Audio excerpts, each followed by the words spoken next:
Medak church లాంటి ఒక అద్భుతమైన చర్చిని కట్టదలుచుకున్నాం అధ్యక్ష. మూసీ నది పరివాహక ప్రాంతంలో ఒక పక్కన దేవుడు ఉంటాడు, ఇంకొక పక్కన అల్లా ఉంటాడు, ఇంకొక పక్కన గురుద్వారా ఉంటుంది, ఇంకొక పక్కన యేసు ప్రభు ఉంటాడు. ఈ 4 మతాలకు సంబంధించి మూసీ నది పరివాహక ప్రాంతంలో మత సమ్మేళనాన్ని చేసి ఒక మత సామరస్యాన్ని అభివృద్ధి చేయడానికి ఈరోజు కార్యక్రమాలు చేస్తున్నాం అధ్యక్ష. అదేవిధంగా ఈరోజు ఇంటర్నేషనల్ స్టాండర్డ్స్లో మనం అక్కడ ఉండే వ్యాపార కేంద్రాలను అభివృద్ధి చేయాలనుకుంటున్నాం అధ్యక్ష. ఈరోజు నీళ్లు శాశ్వతంగా అందులో ప్రవహించే విధంగా నగరాల నుంచి వచ్చే మొత్తం కాలుష్యాన్ని మొత్తం నియంత్రించి సివరేజ్ ట్రీట్మెంట్ ప్లాంట్స్ పెట్టి ట్రీట్ చేసి ఆ వాటర్ని కూడా వినియోగించుకోవడానికి ఈరోజు ప్రణాళికలు చేస్తున్నాం అధ్యక్ష. వీటన్నిటికీ అంచనాలు లేకుండా టెండర్లు ఇచ్చి కాంట్రాక్టర్ల దగ్గర నుంచి మేము కమిషన్లు కొట్టదలుచుకోలేదు అధ్యక్ష. సంవత్సరంన్నర నుంచి నిరంతరం పనిచేస్తే ఇప్పుడు ఒక కొలిక్కి వచ్చినాయి. ఇంకొక సంవత్సరం పడుతుంది మొత్తం డీటెయిల్ ప్రాజెక్టు రిపోర్ట్ తయారు కావడానికి. 5 సంవత్సరాల కోసం కన్సల్టెంట్ కంపెనీని పెట్టుకున్నాం అధ్యక్ష. 5 సంవత్సరాలు ప్రాజెక్టు డిజైన్లు ఇవ్వడమే కాకుండా అంచనాలు వేయడమే కాకుండా నిర్మాణంలో కూడా వాళ్ళ సహకారం ఉండాలని చెప్పి ఈరోజు అంతర్జాతీయ స్థాయి కంపెనీలను తీసుకొచ్చి మనం పెట్టుకున్నాం అధ్యక్ష.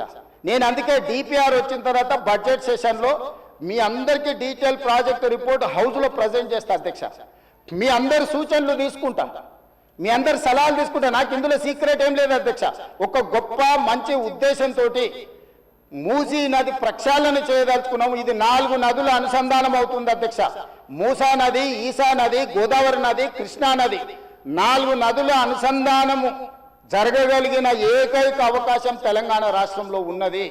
ఈ గొప్ప కార్యక్రమాన్ని చేసే అవకాశం దేవుడు నాకు ఇచ్చిండు. ఈరోజు గాంధీ బాపు ఘాట్ ఏదైతుందో అక్కడ గాంధీ సరోవర్ కట్టదలుచుకున్నాం అధ్యక్ష. గాంధీ సరోవర్ నిర్మించాలంటే ప్రభుత్వానికి భూమి తక్కువ ఉంది, డిఫెన్స్ ల్యాండ్ ఉంది. 200 ఎకరాలు కేంద్ర ప్రభుత్వాన్ని అడిగినాం, నరేంద్ర మోడీ గారిని అడిగినాం, రాజ్నాథ్ సింగ్ గారిని అడిగినాం. రాజ్నాథ్ సింగ్ గారు పెద్ద మనసు చేసుకొని తాత్కాలికంగా ఇమ్మీడియట్గా ఒక 60 ఎకరాలు ఇస్తా, ఇంకొక 50 ఎకరాలు 100 ఎకరాల పైన ఇస్తా. గాంధీ సరోవర్ అక్కడ గాంధీ సరోవర్ దగ్గర ప్రపంచంలోనే ఎత్తైన మహాత్మా గాంధీ గారి విగ్రహాన్ని కట్టాలి. అక్కడ గాంధీ ఫిలాసఫీని ప్రపంచానికి చెప్పాలి. గొప్ప ఎడ్యుకేషనల్ ఇన్స్టిట్యూట్స్ అక్కడ పెట్టాలి.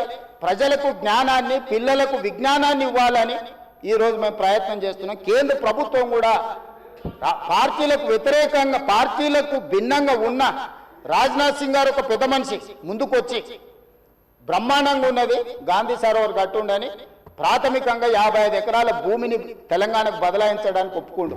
మేము 200 అడిగినాం, మేము 100కు వస్తాం, మిగతా 50 ఎకరాలు కూడా ఇవ్వండి అని అడిగితే మనం కలిస్తే ఇప్పుడు కమిటీని పంపించింది అధ్యక్ష. డిఫెన్స్ సెక్రటరీలు అందరూ వచ్చి ఫీల్డ్ ఇన్స్పెక్షన్ చేసి ప్రాథమికంగా ఇది బ్రహ్మాండమైన ప్రాజెక్టు, మీకు ఆ భూమి కూడా ఇస్తామని కేంద్ర ప్రభుత్వం ముందుకు వచ్చింది అధ్యక్ష. మేము కేంద్ర ప్రభుత్వంతో సయోధ్య పెట్టుకుంటున్నది మీలాగా కేసుల నుంచి తప్పించుకోనికే కాదు అధ్యక్ష, తెలంగాణ రాష్ట్రాన్ని అభివృద్ధి చేయడం కోసము కేంద్ర ప్రభుత్వంతో ఈరోజు మేము చేస్తుంటే ఈరోజు మనోళ్ళు దానికి రకరకాల ఆలోచనలు జోడించి ఏది దోస్తే అది మాట్లాడుతున్నారు అధ్యక్ష. అందుకే దయచేసి సభ్యులకు ఏం అనుమానాలు ఉన్నా నాకేం అభ్యంతరం లేదు. నేను గతంలో ఇది నిర్మాణం చేయాలనుకున్నప్పుడు గ్రేటర్ హైదరాబాద్ పరిధిలో ఉండే ఎమ్మెల్యేలందరినీ సౌత్ కొరియా చూడడానికి రెవెన్యూ మినిస్టర్ శ్రీనివాస్ రెడ్డి గారి నేతృత్వంలో కార్పొరేటర్లను, మేయర్ని, డిప్యూటీ మేయర్ని, ఆఫీసర్లని, శాసనసభ్యులను అందరినీ పొమ్మన్నాం. మొదట్లో పాపం శాసనసభ్యులు అందరూ రానికి సిద్ధమయ్యారు. ఇక ఏమైందో కడుపులో విషం ఉన్నోళ్ళు ఏం విషయం చెప్పినరో ఇక వద్దులే అన్న మేము రాము అని వాళ్ళు ఇచ్చేసారు. నేను ఇప్పుడు కూడా చెప్తున్నా, ఎమ్మెల్యేలందరికీ నా సూచన, ముఖ్యంగా గ్రేటర్ హైదరాబాద్ పరిధిలో ఔటర్ రింగ్ రోడ్ ఇన్సైడ్ ఉన్న ప్రతి ఎమ్మెల్యేకి నా సూచన, మీరు వెళ్ళి చూడండి, మీ అనుభవాన్ని మాకు పంచండి, మీ కాన్స్టిట్యున్సీలలో మీకు ఏం కావాలనో చెప్పండి. మాకు ఇట్లనే చేయాలి, అట్లనే చేయాలి, దీన్ని చెడగొట్టాలని లేదు, చాలా మంచిగా చేయాలనే ఆలోచన ఉన్నది మాకు. అటు ప్రకాష్ గౌడ్ గారు కావచ్చు, ఎంఐఎం ఎమ్మెల్యేలు కావచ్చు, లేకపోతే కాలేరు వెంకటేష్ గారు కావచ్చు, లేకపోతే లక్ష్మారెడ్డి గారు కావచ్చు, ఆ కిందికి వెళ్తే ఎల్బీ నగర్ సుధీర్ రెడ్డి గారు కావచ్చు, లేకపోతే సబితా ఇంద్రారెడ్డి గారు మహేశ్వరం కాన్స్టిట్యున్సీ కూడా కొంత పార్ట్ అందులోకి వస్తుంది.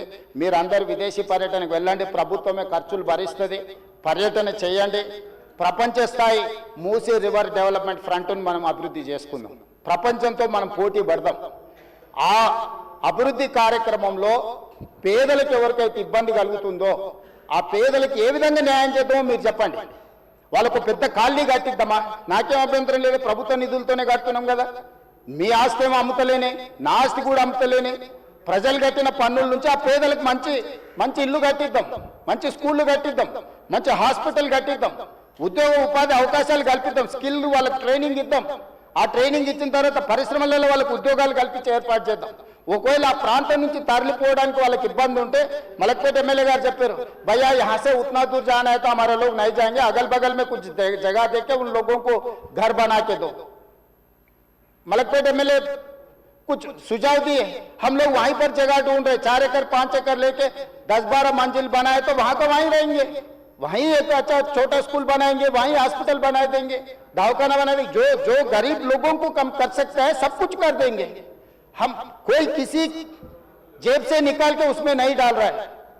तो हैदराबाद शहर को हम अच्छा बनाने के लिए हम लोग कोशिश कर रहे हैं। अकबर साहब, इसमें आपका भी you have a better experience, you know better than me. Why? Because you have seen entire world and you have worked with Rajshekar Reddy garu. You have suggested Charminar pedestrian thing, other things you have suggested many times. You have expressed your interest on this development. So government is having open mind. We don't have any objection, we don't have any other agenda, hidden agenda. We don't have any hidden agenda. We wanted to develop, we wanted to improve our infrastructure. So I would request all my members, please suggest our government. Government is there to accept your suggestions. మేము మంచి పని చేయడానికి నిర్ణయించుకున్నాము, మీ సూచనలు సలహాలు ఇవ్వండి. DPR ready అయిన తర్వాత ముఖ్యమంత్రి కార్యాలయంలోనే అందరు ఎమ్మెల్యేలను పిలిచి, ఫ్లోర్ లీడర్లను పిలిచి పవర్ పాయింట్ ప్రజెంటేషన్ పెడతాను. మీరు చూడండి, మీరు సూచన ఇవ్వండి. మన నగరాన్ని మనమే అభివృద్ధి చేసుకోవాలి. గాంధీ సరోవర్లో ప్రపంచంలో ఎత్తైన మహాత్మా గాంధీ విగ్రహాన్ని పెట్టుకొని, మహాత్మా గాంధీ గారు ఇచ్చిన స్ఫూర్తి, శాంతి ద్వారానే యుద్ధాన్ని గెలవచ్చు, శాంతి ద్వారానే యుద్ధాన్ని గెలవచ్చు, స్వతంత్రం తెచ్చుకోవచ్చు అని ప్రపంచానికి నేర్పిన గొప్ప పోరాట యోధుడు మహాత్మా గాంధీ గారు. వారి స్ఫూర్తితోనే ఈరోజు మనం గాంధీ సరోవర్ నిర్మించుకుంటున్నాము.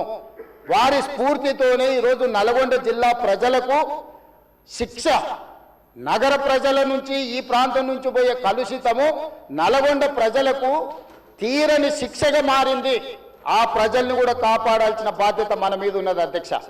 సంస్కృతిని కాపాడుకోవడం, నీళ్లను పరిరక్షించడం, ప్రక్షాళన చేయడం, అభివృద్ధి చేయడం, అభివృద్ధిలో భాగంగా పెట్టుబడులను ఆకర్షించడము, ఇవన్నీ కూడా ప్రభుత్వం చేపట్టే కార్యక్రమాలలో ఉన్నాయి.